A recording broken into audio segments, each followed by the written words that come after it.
मुरथाल नाम के एक गांव में एक बहुत ही मशहूर ढाबा था। पूरे गांव के लोग उसी के पास खाना खाने आते थे। ढाबे का मालिक और उसका बेटा मन लगा के काम करते। धंधा दिन दोगुनी रात चौगुनी तरक्की कर रहा है राजू। वो तो है बाबूजी। आजकल तो दूसरे गांव के लोग भी खाना खाने अपने पास ही आते हैं। ये तो अपनी मसालेदार और मलाईदार लस्सी का कमाल है। रामलाल की लस्सी हर जगह मशहूर है। धीरे धीरे ग्राहकों की संख्या इतनी बढ़ती गई कि उन दोनों के लिए संभालना मुश्किल हो गया। एक दाल मखनी, बटर नान और लस्सी देना। जी माफ कीजिए, लस्सी तो खत्म हो गई है। आखिरी ग्लास का ऑर्डर भी ले चुका हूँ। पर आप बैठिए, मैं आपको बाकी का ऑर्डर दे देता हूँ। नहीं नहीं नहीं भाई रामलाल, अब रोज खाने के साथ तुम्हारी लस्सी की आदत पड़ गई है, इसलिए रोज अपने ब्रेक में तुम्हारे ढाबे पे चला आता हूँ। अब बिना लस्सी खाना गले से कहाँ उतरेगा। इतना कहकर बंटी वहां से निकल जाता है। अरे सुनिए तो, साथ में 2 गुलाब जामुन मुफ्त हैं। तू ही खा लेना। राजू सब देख रहा होता है। बाबूजी, काफी दिन से लस्सी दोपहर तक ही खत्म हो जा रही है, तो फिर उसके बाद लस्सी ना मिलने की वजह से बहुत से कस्टमर नाराज हो रहे हैं। अगर यूं ही चलता रहा तो ढाबा बंद करने की नौबत आ जाएगी। सही कह रहे हो बेटा, लेकिन करे तो क्या करे। अभी पिछले महीने ही ढाबा बड़ा करवाने में सारे जमा किए हुए पैसे खर्च हो गए। अब लस्सी के लिए नया नौकर कैसे रखूं? कुछ और सोचना पड़ेगा। शाम को दोनों घर पहुंचते हैं। ये क्या माँ, तुम फिर से हाथ से कपड़े धो रही हो? ये इतनी बढ़िया स्लर्पुल की वॉशिंग मशीन लेके दी है तुम्हें, तो तुम अपने हाथ से कपड़े धोने की वजह से क्यों अपने हाथ खराब करती हो?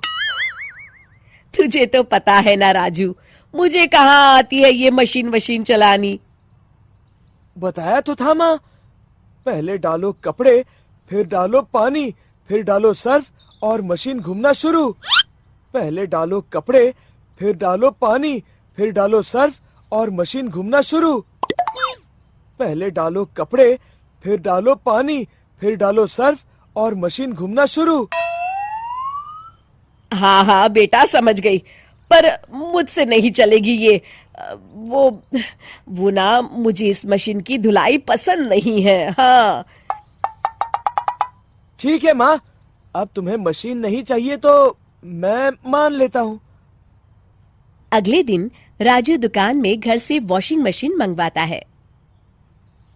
हाँ भैया, यही रख दो।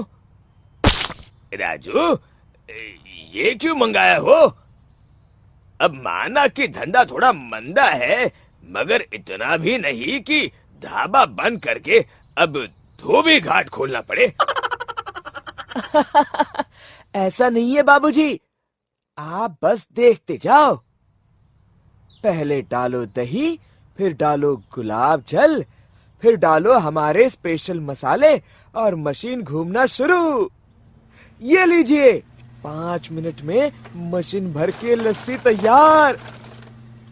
रामलाल लस्सी को चखता है। वाह रे वाह, हैरानी है, उम्दा, बिल्कुल वैसा ही स्वाद।